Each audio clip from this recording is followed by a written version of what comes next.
Hey everybody, welcome to the Anthony and Todd Show. My name is Trevor. I am LaFonda. And today we're going to be talking about our super overdue year-end awards for 2014. Year-end awards? Yeah. For 2014. What came out in 2014? I don't know. I wasn't even keeping track of music back in 2014. I'm trying to think of something. It seems like it should be an important year. I can think of a lot of 2015 stuff. Yeah, I can too. I can't think of anything 2014. I'm trying real hard. I don't think anything happened in Nothing 2014. Anyway, we're going to be going over our year-end list from 2018, which happened a couple of weeks ago from the time of this recording. Dude, I 2018 felt like it was yesterday. I can't even remember what happened in 2018. Kanye did some shit. And then Playboi Carti, to fill in the gaps of when Kanye did shit, did backflips. And then everyone applauded him and gave him a gold medal and then he ate the some Olympics. graham crackers. And then he had a juice box, and then he took a nap. And his kindergarten teacher was really impressed with him and gave him a gold star. And his mom was really happy about his performance. The end. So to kick these off, our first year-end list that we're going to be doing, it's split into two parts. We're going to be talking about our top 51 songs of 2018. So what you're watching now is 51 through 26. And we will start with our 25th pick in the next video. But, Vincent, are you ready? I don't know. Are you ready for Freddie? Dude, we've tried to shoot this so many times at this point. I'm just ready to get this year over with, even though we're in 2019. We've moved on, but everyone else moved on besides us. We're trying to grip to 2018. We don't want to leave Playboi Carti's backflipping. There's been nothing in 2019, so I'm not ready to go. And I ask you again, are you ready for Freddie? Freddie Fazbear or Freddie Freaker? Our 51st pick of the year for best songs was Freddie Gibbs' track Death Row featuring 03 Greedo, but more so featuring production by the legendary Kenny Beats. Yeah, this track was like a hit, slick, summer banger, intense trappy, one of the best trap songs of the year. And surprisingly, in a kind of almost unneeded fashion, Freddie Gibbs dropped Freddie a trap album when it really wasn't necessarily needed. But this is actually one of the tracks that kind of proved the legitimacy of why he kind of meshed with that concept a bit. More than working producers with like Alchemist or Madlib, working with Kenny Beats, who kind of works in this weird trap space that sometimes is experimental and sometimes isn't. It just kind of depends on the project and the artist that he works with. But yeah, I think Kenny Beats' slick, thumping production is a good space for Freddie to drop his intense bars, as well as for 03 Greedo to essentially just rip off Eazy-E. Yeah, right before he goes to prison for plagiarism charges. Yeah, I was actually very surprised by this. The whole Freddie mixtape didn't impressed me a ton, but this track was definitely a sleeper hit off of that, and I'm surprised it really didn't get a lot more mainstream attention because I found it to be a really enjoyable track. Our 50th pick, starting out the year-end list at an actual number, a round number, was Kurt Vile's Loading Docks from his Bottle It In album this year. Kurt Vile's been an artist that I've been, watching and listening to for the past couple of years, and my favorite project by him was released a couple of years ago. Believe I'm Going Down. It had some really amazing singles like Pretty Pimpin' and Life Like This, but last year he kind of had a little bit of a rocky relationship with Courtney Barnett on their Lotta C. Lice collaboration album, and it kind of made me lose a little bit of faith in Kurt Vile. But Loading Docks, the intro track off of Bottle It In, just reminded me how much I actually liked Kurt Vile and his very folk, like folk rocker nasally sound. He reminds me a lot of Tom Petty, if Tom Petty traveled more and like wrote about the road. Kurt Vile's I think he is a modern day folk musician, and I love listening to his really slick guitar playing and his overly catchy melodies. At number 49, we have Nathaniel Rateliff and the Night Sweats track, You Worry Me. Again, another artist that I hold near and dear to my heart, Nathaniel Rateliff and the Night Sweats, have been one of my favorite acts on the scene since their debut album in 2015, their debut self-titled record, which I found to be absolutely amazing. While their latest effort wasn't everything I wanted and more from the band, You Worry Me was definitely a really heartfelt rockin' single from them. Yeah, it's very soulful melancholy. I think that's a good way to describe it. I think this track actually is very reminiscent of the album art that's covered. I just that light seeping behind Nathaniel kind of as he's in a gloomy place, there's still some distinctive elements about him, even though it is in this like dark space or darker space. And on this track, they provide actually one of their best pop hits so far, and probably one of their biggest pop hits besides Son of a Bitch. Which actually it may be their biggest one because that one says bad words and the public audience doesn't like bad words. Moving on, at number 48, we've got the collaboration of MF Doom and Czarface with their hit Bombs Thrown. Wait, can you just continue? Okay. Keep on going. Just keep talking? Yeah. Okay. Czarface Doom I thought was an excellent collaboration, but Bombs Thrown, easily the best track off of the collaboration, I found to be just really reminiscent of a lot of the very odd, soulful, okay, a lot of the very like odd, soulful, colorful beats that Doom is known for using, especially on records like The Mouse and the Mask and Food, some of my favorite Doom cuts. Oh, hi, Doom. Yeah, my name is MF Will. Would you like to tell me more about your... No, I'm not MF Doom. I'm MF Will. I'm the Willest villain. Oh, okay. I'm just saying how long you will go with this bit. At number... Yeah, this Bombs Thrown track is the most colorful side of Doom we've seen so far, with essentially just reminiscent of like Saturday morning cartoons and cereal, as you have this very eclectic, bright, cheerful sample with the ba ba ba ba. I feel like I'm eating a bowl of like not Frosted Flakes. We're the ones that are colorful. They look like Frosted Flakes, but they're not frosted. Fruity Pebbles. Fruity Pebbles. I feel like I'm eating Fruity Pebbles when I listen to this. Yeah, track. I can It's see just that. the same aesthetic. It also reminds me a lot of like a De La Soul, like, you know how they make like very like advertisement based songs. Yeah, like what is it?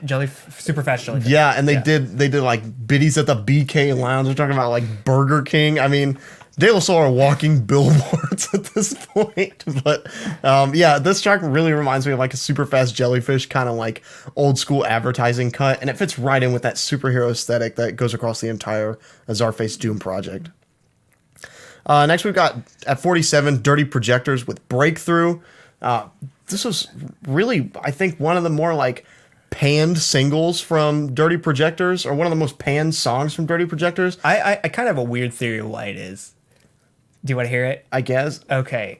So this track is like twangy, it's unnatural, and it's weird, but it's not like really characteristic of anything Dirty Projectors have done. Yeah. So it sounds like Dirty Projectors, after making like a soulful, moody album, like almost alternative R&B, alternative rock, kind of transplanted their thing into the woods.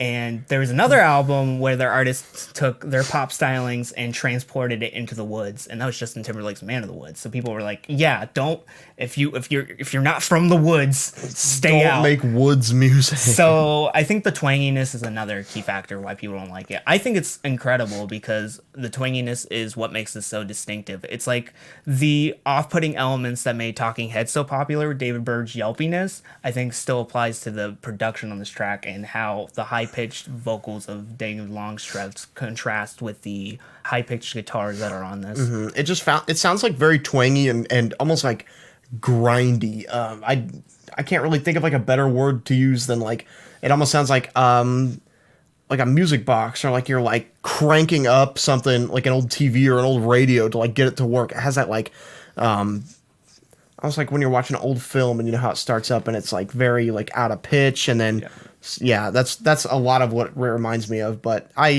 it's super catchy, it's super fun, very bubbly and poppy. It's just a good, fun, clean, fun track. Yeah. Number 46, we got a new artist on the scene, Sir Baby Girl's Haunted House. Yeah, Sir Baby Girl has impressed me a lot because she's only put out like 3 singles and she's steadily just becoming one of my favorite artists in the moment. Part of that is due to her Instagram because she's just such a genuine to herself personality, and the characteristics she shows on her Instagram just seems endearing to me, I guess. But her singles that she's put out this year, it was tough for me to pick which one I wanted, and I think me and Trevor came to the conclusion that it was Haunted House, because this, while tracks like Heels are very passionate, almost to the point where I consider she has the ability to top the passion of a Mr. Jeff Rosenstock, like something unattainable passion-wise, where you're just like screaming your heart out. But I think on Haunted House, she literally applies her theater degree or theater studies degree to good use, because this is theatrical, but not in like when people say theatrical and they really mean like film like. This is theatrical in the sense of like musical like. This is theatrical in the sense of like, you might hate me, Katy Perry's Last Friday Night, like how just ridiculous, like campy it is. This is like very like over the top, trying to be theatrical. Yeah, which I think it works into his benefit, and I think Sir Baby Girl has built that aesthetic of herself and has made clear that aesthetic of herself at this point. But yeah, this is a lovely pop track of being kind of like lost in this party and being overwhelmed by everything and around things. It's a really relatable track, even though it is super kind of intense and almost was the term super intense, and what was the word you used earlier? Campy. Even though It it's feels like very staged. even though it's super staged and over theatrical, I think it actually works in the benefit. At number 45, we've got Gorillaz with Humility. Honestly, one of the best comeback tracks and apology tracks from a band so far. This is what Eminem should have made.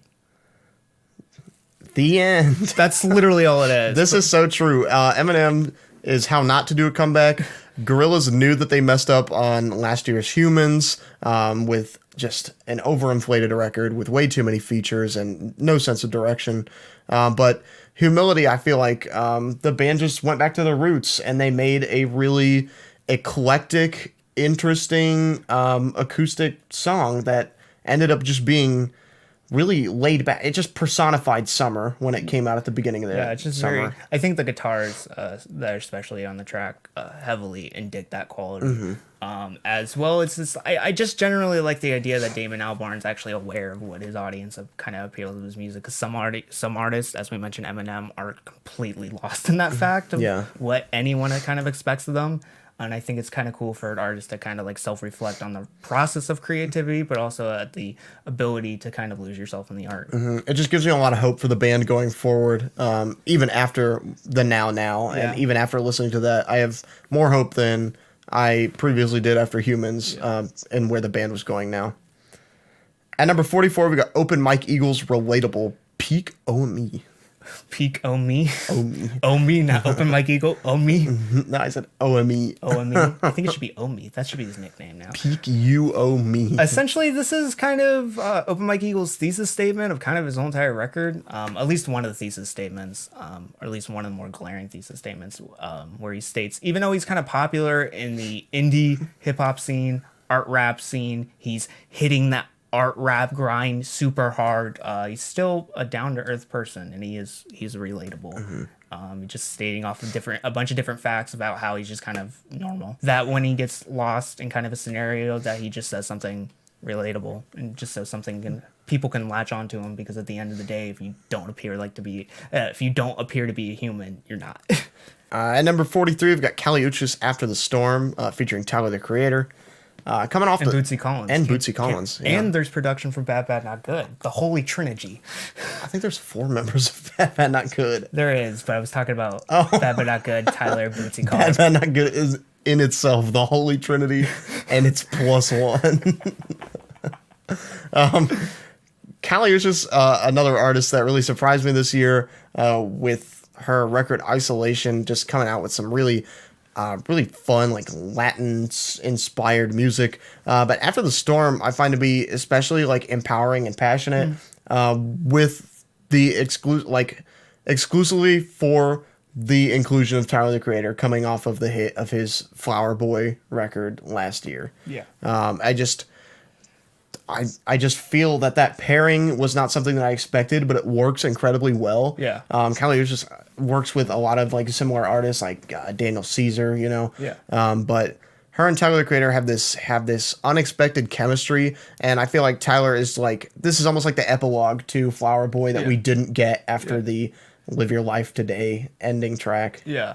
One things I enjoy about this track, this is the first track that showed me, at least on her own, under her own name on a track, not like featuring on someone else's track, that Kali Uchis can make her nonchalant style actually work for her, because she still does her nonchalant like attitude on that, but like it works because it's stylized to her and it's so groovy and sultry in a sense. I like that word because I think it personifies that. And especially when you have the weird and zany Bootsy Collins and even the weirder and raspier Tyler the Creator. Like you have these two tonal differences on your track, and Kali Uchis right in the middle. I think that's just incredible. It's a good sandwich. Yeah. Number 42, we've got Everything Is Recorded, Bloodshot Red Eyes featuring Green Gartside and Infinite. Yeah, Richard Russell pairs up with Green Gartside and Infinite to make one of the most emotional pop and R&B tracks of the year. It's one of the best boy band tracks of the year without having an actual boy band. Yeah, it's like if you if you put Sampha and Brockhampton, that's what this track sounds like. Yes.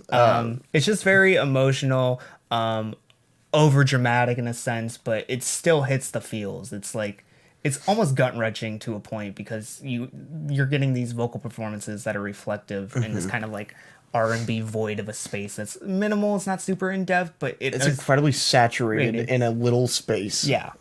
That can give me a headache sometimes, but it's definitely a really good pairing for Richard Russell and his colleagues that he's chosen here. Yeah. At number 41, we've got Against All Logics, This Old House. This old house is all I have. I only have just one old house. Tomorrow I will get another old house, and then I will start an HD TV show. Against All Logic, Nicholas Jar's kind of like Plunderphonics project that he's been doing. It's like Plunderphonics, but also like electronic. Yeah, it's a very... I would consider it Plunderphonics because it takes at least a this lot. track is Plunderphonics. Yeah, this one especially. But it is the track review, I guess. This Old House Is All I Have is basically giving me my Avalanche's fix in between records, in between the inevitable like 18 year gap between Wildflower and whatever comes out next. Yeah, this is actually one of my favorite moments of just sampling throughout the entire year because you get this large, crumbling foundation-like distortion. Like This Old House. Yeah, it's like the house is being like wrecked down. You get this like waves of like horns that come in, but also this heavy bass that like rattles everything to its core, and you get this all on top of it distant like, choir. Yes, and then it falls down into the grooviest soul track that you'll hear all year. Just incredible sampling, and it gets stuck in your head like you can't. Oh yeah, and all of that is just underlined by this like Appalachian mountain sounding like folk song just in a distance, almost like the songs that they were singing when this house was built so long ago, and now it's just crumbling to the ground with all this waves of sound coming over it. Just an absolutely fantastic track. Number 40, we've got Deluxe with Keyboards Because We're Black and White. Yeah, I think in the initial review I said this song was about relationships and more like romantic relationships. I didn't actually know the story about it, and I think it actually it's not super important to this track, but I just think it's a cool note. So the two members of Deluxe have a friend that they wrote this or made a demo of this track for back like a couple years ago.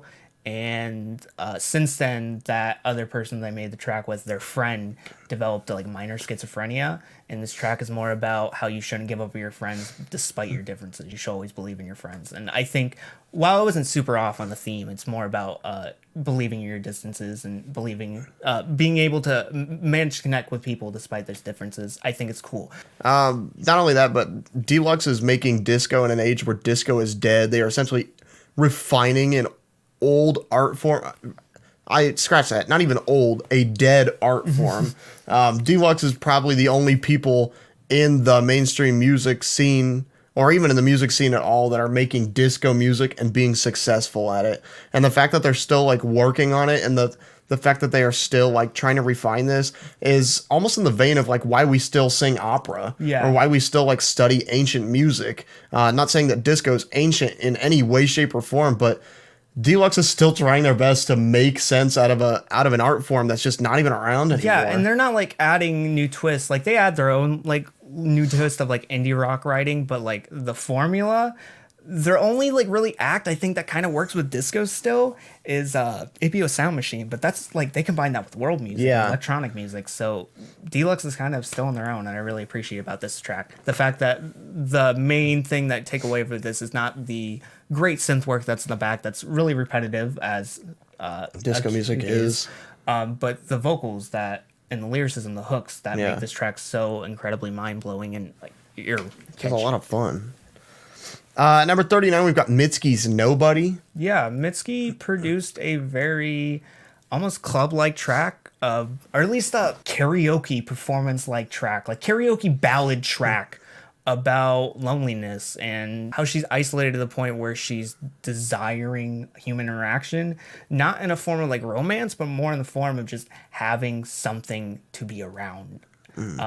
She wants to be touched and she wants to be kissed, but it doesn't have to be romantic relating. It just needs to, she just needs something because she's just isolated off in the middle of nowhere and she just needs something to latch onto. Ridiculously catchy, it's ridiculously big, and it's also Mitski working with her climatic setup that she's been working for a while. And it's not true to that form, but it's enough to the point where this thing swings like nothing else. It grooves like nothing else, and it's really big, bold, but it's also about a subject that's really small. Number 38, we've got J.I.D's track Off Deez with J. Cole. Not even featuring J. Cole, just with J. Cole. They are equals. J.I.D is very progressive.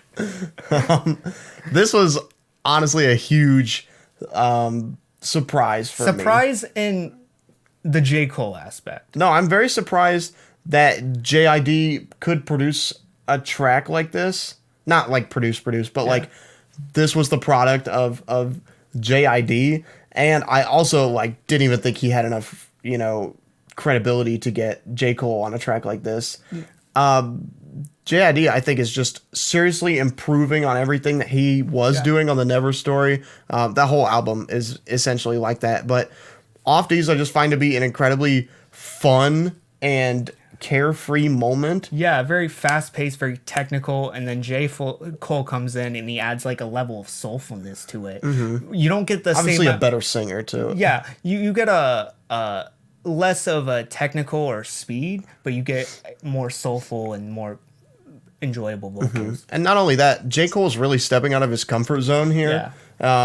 Even though when you think of technical rappers, you will, J. Cole is never on those lists. It's always like Eminem and Tech Nine and characters like that. But J. Cole is really, I think, stepping out of his comfort zone and doing a really nice job with it as well. Yeah, this track got me really excited for the upcoming Dreamville compilation album, where apparently there's like 900 features to it, and I'm really excited. Yeah, I heard Michael Cera's on it. Ooh, that's gonna be good. Number 37, we got Westside Gunn's WrestleMania 20 featuring Anderson .Paak. This is like the combination that I never knew I wanted, but I'm so glad we got in 2018. Like Anderson .Paak, very soulful and very like charismatic, but just like smooth, just flat out, very creamy, very rich. Then you got Westside Gunn, who's absurd, abrasive, nasally, but also there's a darkness to him that comes from his lyricism and his persona that I think is just a weird mix of so many different styles. He's also a revival of like the 90s hip-hop, whether it is you're talking about Ghostface Killah and Wu-Tang Clan, but also kind of the at least how he's placed over production, the atmosphere that made Outkast so interesting on AT Aliens, especially Big Boy.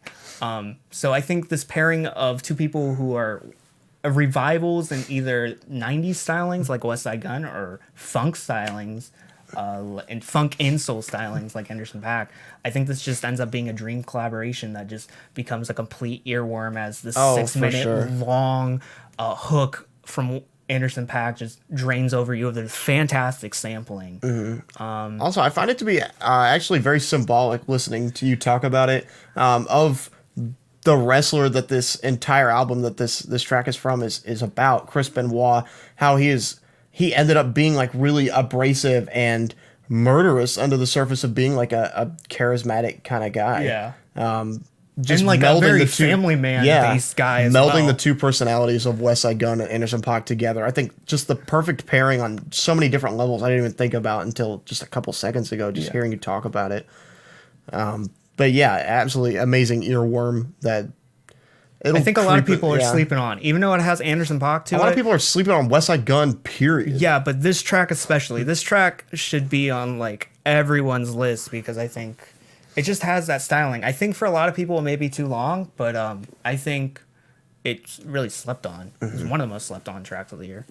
At number 36, we've got J-Rock with King's Dead, featuring, of course, Kendrick Lamar, Future, and James Blake for a like couple of 2 measures. sentences.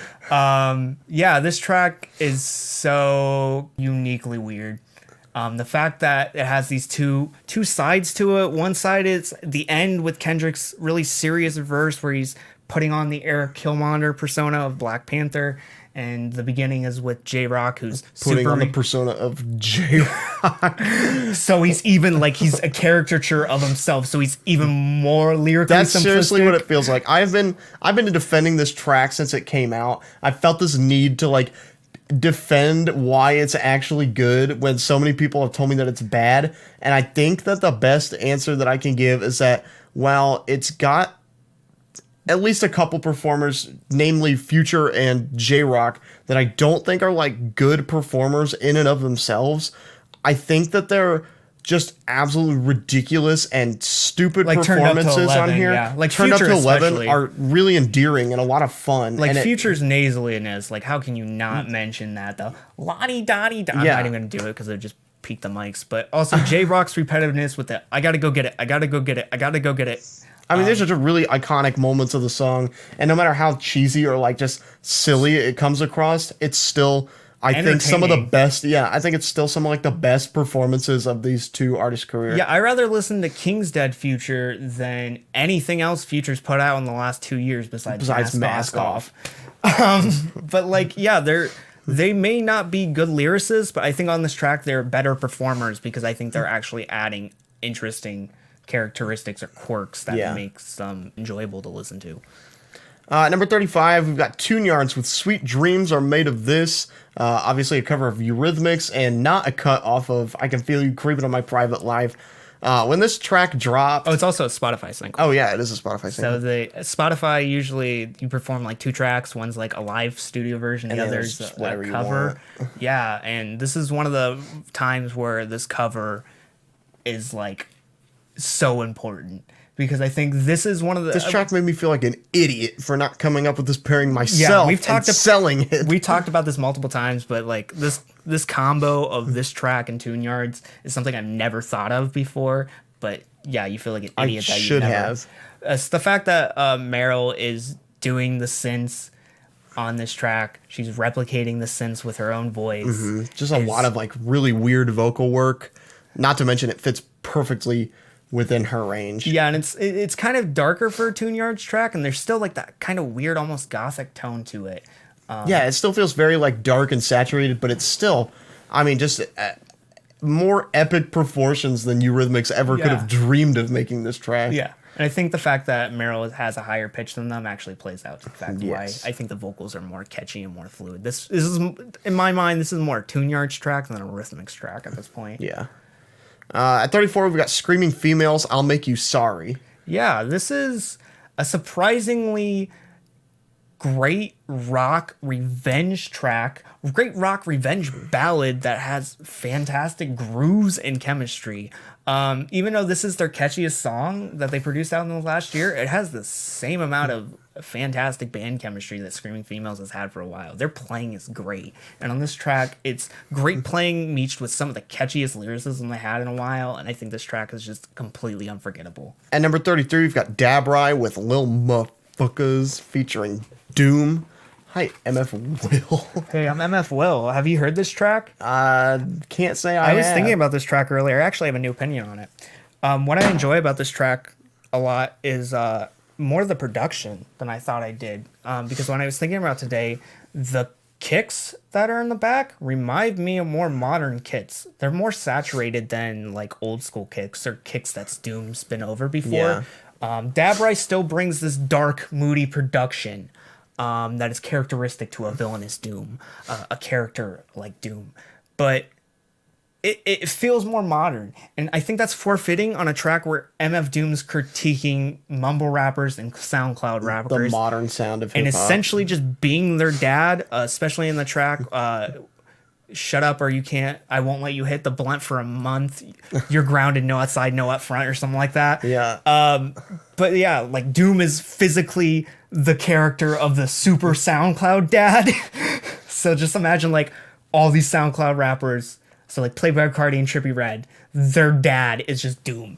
I also feel Which is like cool for the. I'm sorry to cut you off, but it's cool the character that Doom's putting on another mask over his metal face mask. It's a lot of fun seeing Doom be a father as well, because I know that he's an actual father. I also think that this is probably the most relevant critique of mumble rap that we've gotten really ever, because when you hear so many old heads talking about how they think that mumble rap is crap and how hip hop has gone down the drain and hip hop was only good when the Wu-Tang Clan were still together, blah, blah, blah. Like, no, hip hop is an ever changing art form and it should be critiqued in every stage that it's in, including now. Because I know people that think that mumble rap is crap, and I know people that think that, old heads have no say in what's going on anymore. And I think Doom just perfectly like straddles that line to where he's making relevant, correct critiques of the genre, but not, it doesn't feel like in a very like spiteful or hateful way. Another thing I was thinking about this morning, if there was a part 2 to this track, you know who'd do a really good job? IDK. J.I.D.K. or whatever his name is. Yes, he would. Because he's collaborated with Doom before, so there's straws.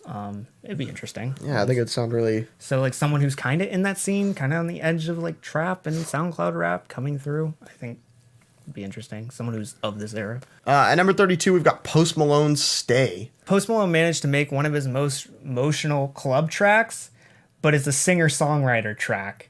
It's weird. Like, this is something, again, I think I've said this for a lot of Post Malone tracks at this point, but this sounds like a track that I would hear in a shitty white club.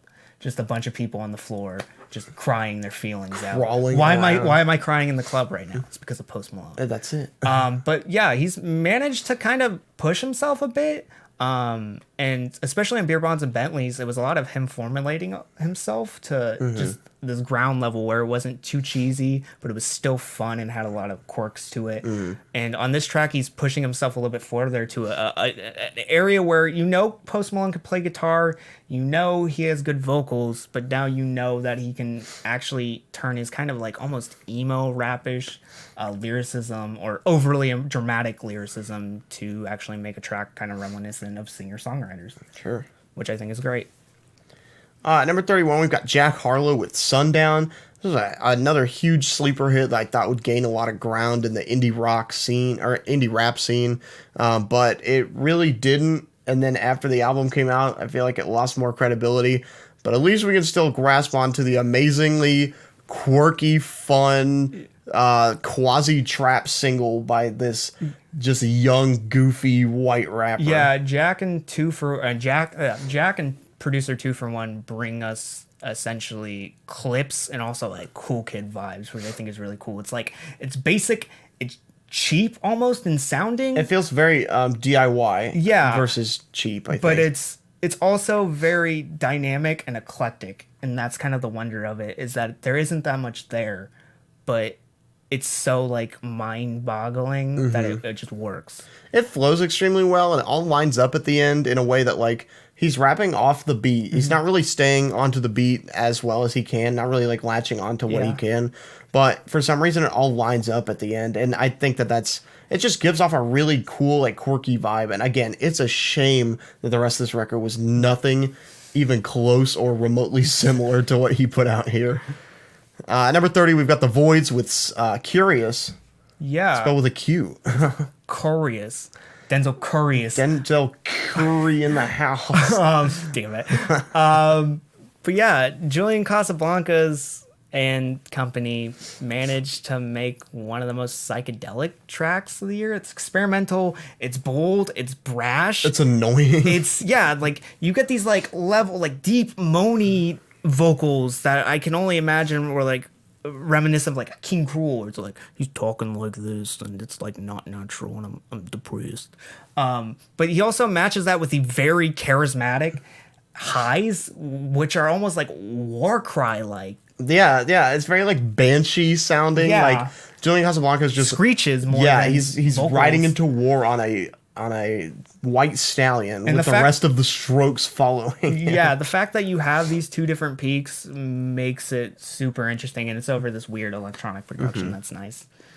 Number 29, we've got Julian Casablancas, guitarist for the Strokes, Albert Hammond Jr. with Muted Beatings, writing the best Strokes track in years. Yeah, I was gonna say Julian Casablancas again. No, fuck that guy. Albert Hammond Jr. Managed to make everything that made the Strokes so much fun in the early 2000s, but also actually had a good narrative concept to follow, talking about beating himself up over unrequited love and how it's kind of ripping him apart at the seams. I just find it to be really tender, really almost gut punching, but at the same time overly catchy and fun. It's such a fun rock track. That really surprised me that, it was going to be good. I thought it would just kind of be like another washed up musician making music again, but it ended up being honestly one of my favorite rock tracks of the year.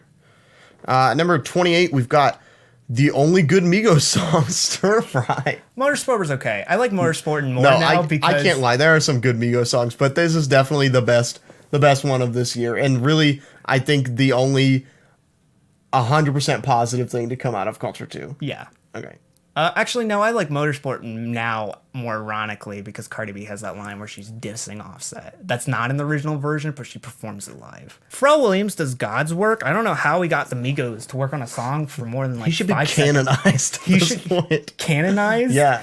Oh, I thought it was like Amigo? No, as a saint. Oh, okay. Saint Pharrell saved us all. I think he should be knighted in the Atlanta trap scene. Sir Pharrell of Atlanta Yeah. has saved us all from the bland trap recordings in 15-minute sprints of the Migos, and actually gets them together and sits them down and gets them to focus for more than, like you said, like 15 seconds to produce an actually really fun, really catchy, really saturated trap track.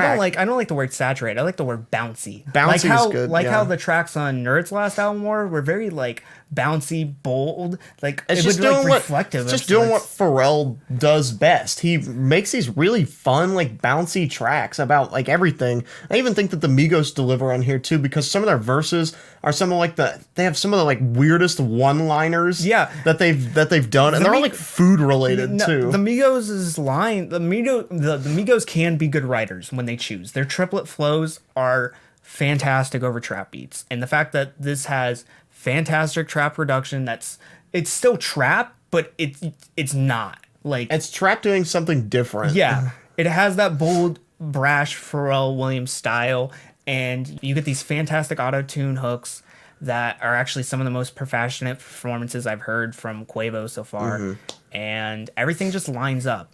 Their triplet flows are one of the quintessential things that make Migos so popular, because they can be so catchy and unforgettable, and they can make something that's super bouncy even bounce harder because of the rhythm of the track.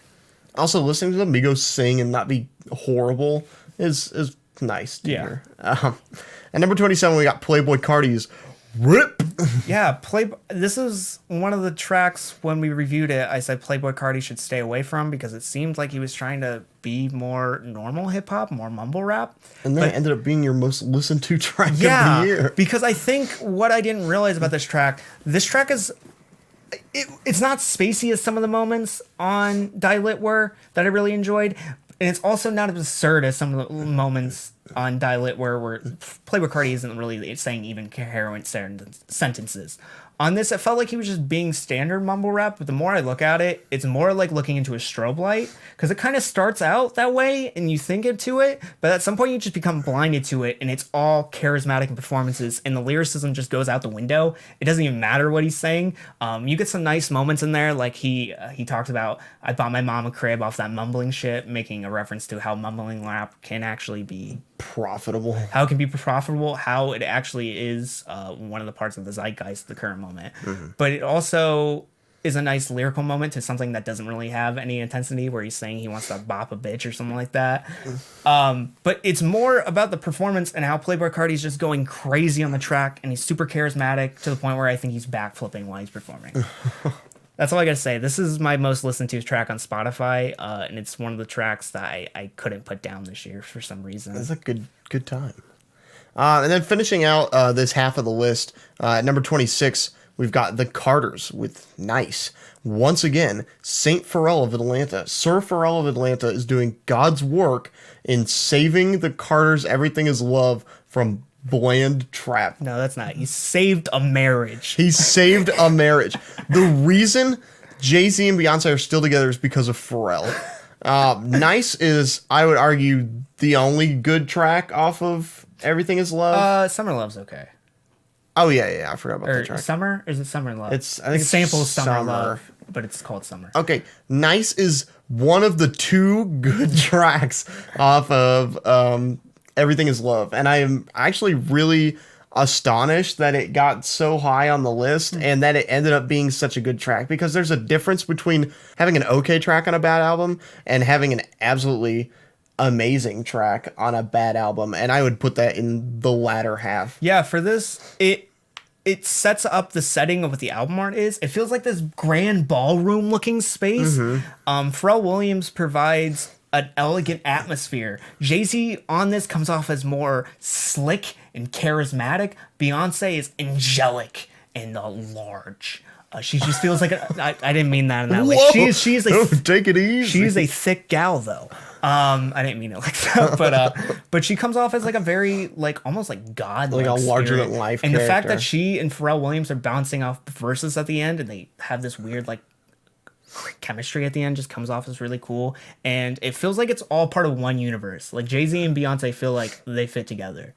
Like it makes sense for this. Honestly, for the first time across the whole album. Yeah. For the first time since Crazy in Love. Yeah. Or Drunk in Love. That was a good one too. Yeah. But it makes sense. This combo makes sense because of this track. And I feel like it's all canonized in one world. Like everything, all the elements here make sense. And that's what I really enjoy about that. Right. And that's this half of the list. We will be back tomorrow with the other half, tracks 25 to 1. Yeah, I know numbers. And if you want to watch another one of my videos, we're going to put the worst songs of the year on screen if you want to check that out. And we also have a podcast down below on Apple Music and Spotify Weekly if you want to check that out. But until next time, guys, I've been Vincent. I'm Trevor. And I forgot the outro. Bye, See ya, boyos.